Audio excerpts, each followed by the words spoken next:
It's great to follow on Cheryl's talk because I think we're interested in some very similar things, although we're going to move away from humans and start talking about animal models. And I want to say at the outset that I'm here representing my co-PIs, Dan Saines and Alex Williams, both of whom are probably in this room right now. And what we're really interested in is in during complex social interactions, especially those that involve vocalizations, understanding who said what. And really what that means is about in complex environments, attributing each vocal utterance that an animal makes to a particular individual so that we can understand the neurobiology of social interactions. And as an illustration of that, I'm going to show you a very brief, let's see if I have a very brief video. Here's a snapshot of it. You see about 6 of the model organism that we rely on pretty heavily, the Mongolian gerbil. We study this organism because they are highly social and a highly vocal creature. And I'm just going to play you a few seconds of a snippet, and you'll see these gerbils running around and squeaking to one another. I hope.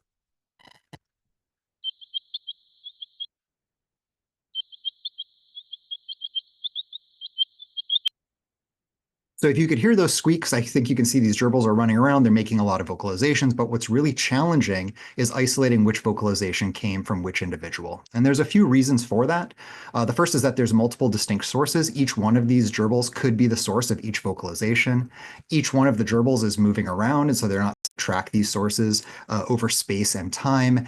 And in this experiment, as in the real world, these vocalizations are not happening in a perfect environment, but they're happening in complex and reverberant environments, which makes this sound source localization problem all the more challenging. So we're not starting from scratch. There are a lot of existing technologies that people have used to solve this in the past with animal models. One here is a surgical approach where a group has implanted accelerometers onto the head of a singing bird. This works really well for isolating exactly which vocalizations are sung by this bird, but there are a few drawbacks. It requires invasive surgery. It's impractical for long-term studies, especially those that involve development, which is something that I think we and many other labs are very interested in. And it's challenging to use these approaches in large groups of animals. There's also some classical signal processing approaches that many people have used in the past in humans and in other animals. Unfortunately, these are not as robust to reverb as we would like to be. And with these approaches, it's very difficult to quantify uncertainty. That is, how certain are we of our sound source localization estimate, which is something that we're really pushing on as well.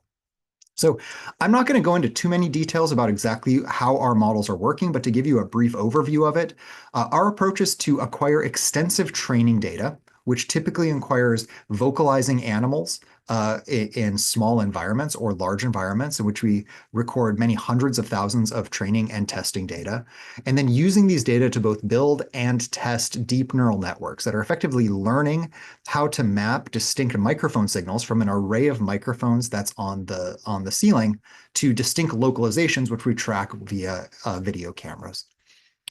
The output of that DNN is effectively an estimate of exactly where in space each vocalization came from. And with that estimate, we get a 95% confidence interval. And in the model that we're building, we're able to ensure that it's a well-calibrated model and that those confidence intervals actually map onto the real confidence space. So this is our general approach.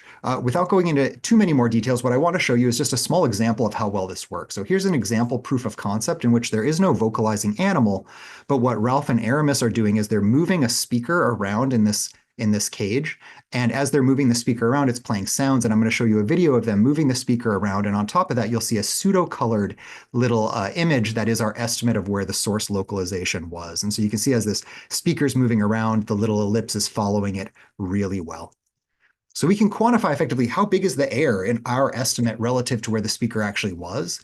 Here, what I'm showing you is a quantification of error in these data using a previously existing approach. This is called Muse. It was published about almost a decade ago, probably, or maybe 5 or 6 years.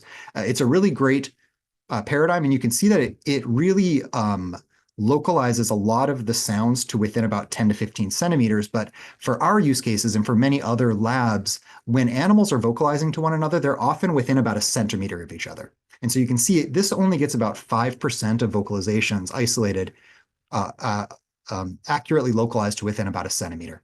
In contrast with our new DNN models, we can get about 67% of vocalizations or sounds isolated to within that 1 centimeter range. So it seems like we're making a lot of progress here. We can show that these actually perform pretty well in the real world as well. Here's a video of a gerbil running around a cage. Every time it vocalizes, we take a snapshot. I'm showing you in blue where the gerbil actually is, and in red is where our estimate is. And then the ellipse, once again, is our 95% confidence bounds. And so you can really see that for most of these vocalizations, the gerbil is within our 95% confidence bounds of where we think the vocalization came from. We still have more work to do. What we're realizing is that the more training data, the better for these models. So we're gathering more training data. We're trying to account for 3D body pose, which we think can be important for localizing where the vocalizations came from. And we're also trying to better understand our hardware requirements, such as how many microphones is the best and what's the best positioning of them. And so then using these, what we really want to do moving forward is to increase the complexity of our environments. So we're using these large arenas that also have underground burrows. We're expanding our use case to include pup vocalizations as well as courtship vocalizations and mice.